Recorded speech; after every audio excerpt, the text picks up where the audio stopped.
কোন কোন ব্যক্তির নামাজ কখনো কবুল হবে না এবং ওই সকল ব্যক্তির নামাজ কবুল হওয়ার জন্য কি ধরনের পদক্ষেপ নিতে হবে।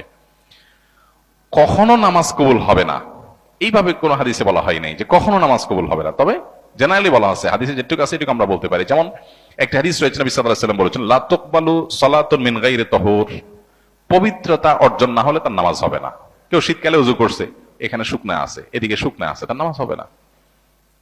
আবার মেয়েদের ব্যাপারে নবী সাল্লাল্লাহু আলাইহি ওয়াসাল্লাম বলেছেন যে ওয়ালা তুকবালু সালাতু হাইদিন ইল্লা বিখিমার, প্রাপ্তবয়স্কা নারীরা যখন নামাজ পড়বেন তখন তারা খিমার দিয়ে নিজের পুরো সতর ঢেকে তারপর নামাজ পড়তে হবে।